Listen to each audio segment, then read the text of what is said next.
Welcome to North TV's Global Politics Horizon. The first question is, assuming that you are elected, let's look forward to day one. You've been sworn in and you've just closed the door to your presidential office. You're sitting down and adjusted your seat to your liking, and you grab the presidential pen. What are the top priorities that you tackle for day one? Well, that's interesting. Thank you for assuming that I'm going to be elected. And what do I do from day one? And thank you sincerely for inviting me and for this opportunity. For me, from day one, I'll go straight to tackling the issue of insecurity. It's the number one priority. Insecurity. But we are beset with a lot of other problems which needs to be tackled simultaneously. But on top of that list is insecurity.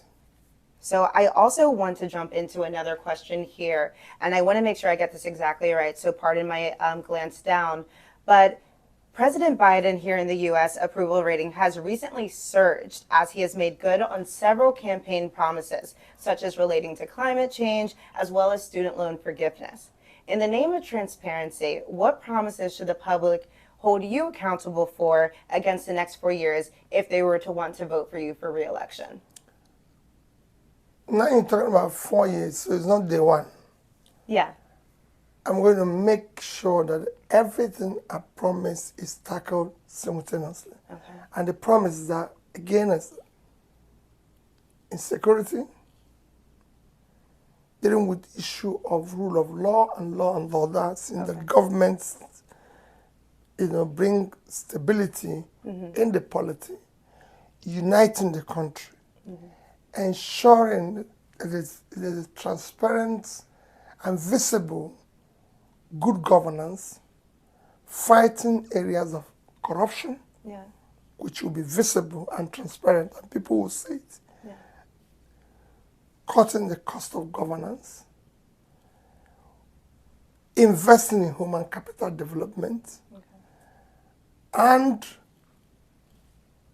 ensuring that critical areas of infrastructure, like power, it seemed to be tackled. Okay. And this, I've said, people will see, whatever we're doing will be visible, it will be measurable, people can see it.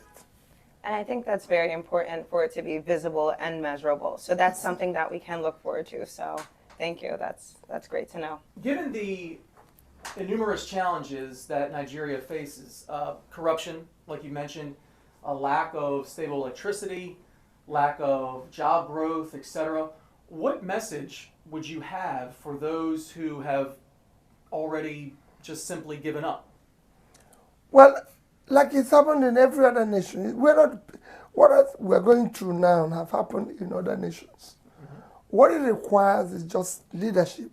If we have a competent leadership with character and capacity, you start trying to pull the country out of all this. There's nothing difficult in saying, hey, today we're generating 4,000 megawatts of electricity, that we're going to move it in 4 years, in 5 years, from 4,000 to at least 10,000. It was a rocket science. We'll do it, people will see it, people will feel it. We're going to deal with the issue of corruption. It's something that is, I preach it every day.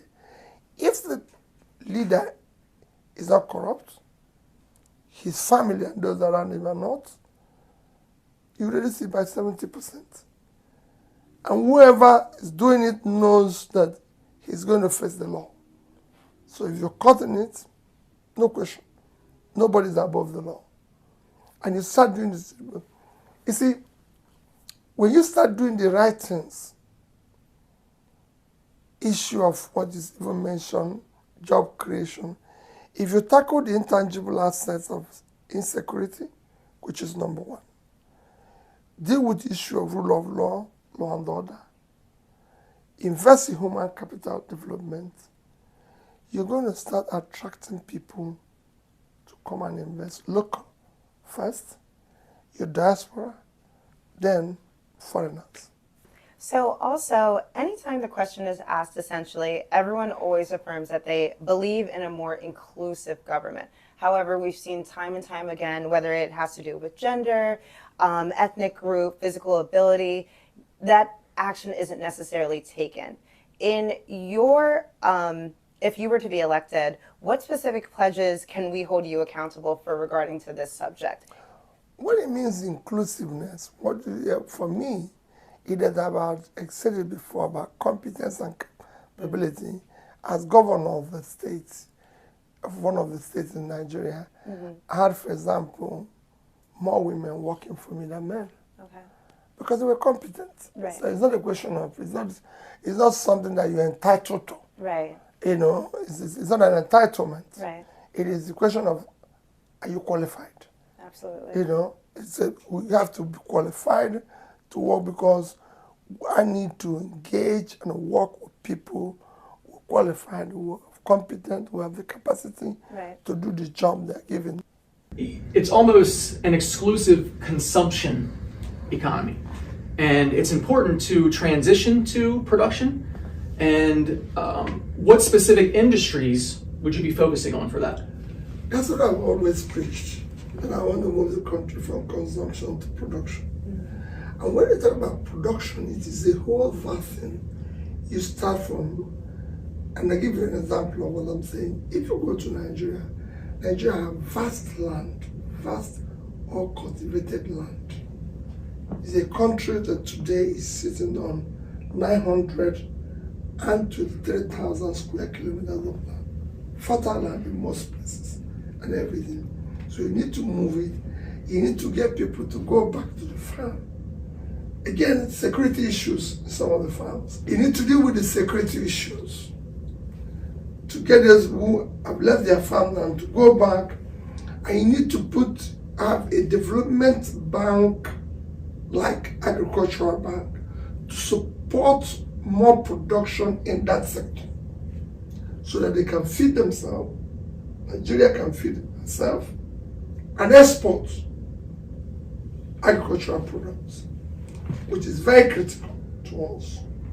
We need our greatest assets, when I mean assets, in terms of physical assets today, is the land we have. You know, so we have vast land, physical assets, which we can invest in, not oil. The land can give, if we manage it more effectively, it can give us more money than oil. But today we're dependent on oil. I mean, if oil had not saved Venezuela, we have 10 times more oil reserve than we have. It won't save us. And oil is a diminishing asset. Even in America, yeah. Texas is not the biggest state, it's California. When you talk about two things, land, agriculture, and knowledge. And there's something for us. We can drive this through process. We can drive agriculture, we can drive knowledge. That's what's in production. As I said, I will invest in agriculture, I will invest in knowledge. Again, the more you generate, transmit, and distribute more power, the more people go into manufacturing of finished goods. So these are specific areas that will help to create jobs, to everything, and that's what we need to do. Okay, so it sounds like subsistence farming and self-sustaining first, and then. Of course, no. It's not just subsistence. We're going to go into manufacturing, but we have to start at the base. You have to first have the agricultural product before you talk about manufacturing. So we're going to run everything simple, but we must be productive. It's a country of 200 million people. Like I said, we have vast land, we have the population, and we have youthful population that are very energetic and I can tell you, have the capacity to change the world. And so you did mention the youth, but brain drain is an enormous problem that Nigeria is facing right now. Many Nigerians abroad, including myself, dream of coming back home to build a home, to invest into Nigeria, to work in Nigeria, and contribute to it. However, many of us may be particularly scared due to the increasing violence that is partaking in the country. What is your action plan to fight against domestic terrorism in Nigeria? I'm not worried about brain drain. Mm-hmm. There will be brain gain. Because they're going to come back. When we fix the place, you'll be the first investors who will tell the world that we're doing well now. Right. Because same thing has happened everywhere in the world. It is those who left Asian countries that went back and turned it around. Mm-hmm. So you are going to come back and turn it around. When we bring stability, secure the place, ensure that we entrench rule of law and order, you'll come back. So it's a gain for us. Right. You know, it might be a loss now because you've seen the president. So dealing with the issue of terrorism, what I said, when we deal with security, we will deal with it aggressively. I might not tell you, disclose exactly what we're going to do. Of course. But some of the measures we're going to do is that we're going to increase the manpower within the security agencies, equip them properly. Right. You know, support them with the political will to deal with the issues decisively.